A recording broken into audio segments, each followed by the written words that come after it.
আমার আছে আমার মানে শ্বশুরবাড়ির যে মানুষগুলো আছে তারা আমার অনেক দিন ধরে অত্যাচার করে, সব সময় অত্যাচার, মানে খুবই খারাপ অত্যাচার, মানে ফিজিক্যালি মারধর করে। হ্যাঁ করে। আর লাস্ট সেপ্টেম্বরে আমি গিয়েছিলাম, আমার বাড়ির মানুষ আমার দিয়েছিল, মানে বুঝে শুনে সবাইই বুঝে শুনে দিয়েছিল যে সুন্দরভাবে থাকো, ইয়ে করো।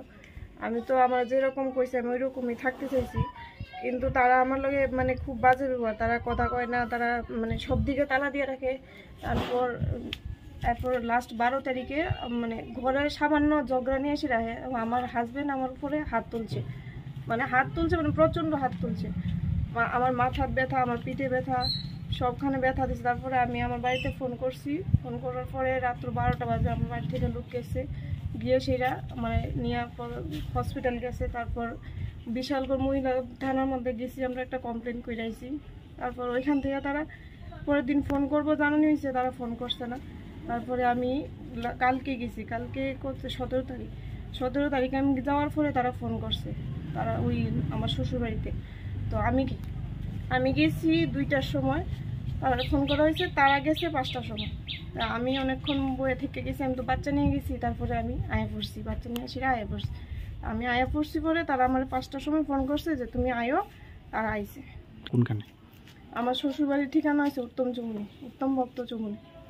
আর শ্বশুরের নাম সজল ভক্ত চৌধুরী, স্বামীর নাম কৌশিক ভক্ত চৌধুরী। কত বলছে?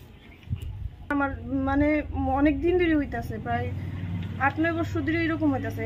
আমার হাজবেন্ড আছে না, সবসময় আমারে মানে যে কোনো মানুষের সাথে আমার সন্দেহ করে, একজন ভালো মানুষের সাথে, আমার ভাই হোক, অচেনা ভাই হোক, যাই হোক, আমি কারোর সাথে ভালো করে কথা কইতে পারি না, মানে কথা কইলেই সে আমার সন্দেহ করে, বাজে বাজে মন্তব্য করে, আমারে নিয়ে করে, আমার মারে নিয়ে করে, সবাই নিয়ে, মানে যা মুখ দিয়ে তাই করে, সব সময় করে। আমি এখন চাইতেছি, আমার তো একটা বাচ্চা আছে, আমার না আছে কোনো রোজগার, না আমার বাড়ির কোনো মানে আর্থিক অবস্থা নাই, কিছু নাই। আমার তো বাচ্চা পড়াশোনা করাইতে হইব, আর ভবিষ্যৎ চিন্তা করতে হইব, আমারও ভবিষ্যৎ আছে। তো এটা একটা আমি মানে সমাধান চাইতেছি।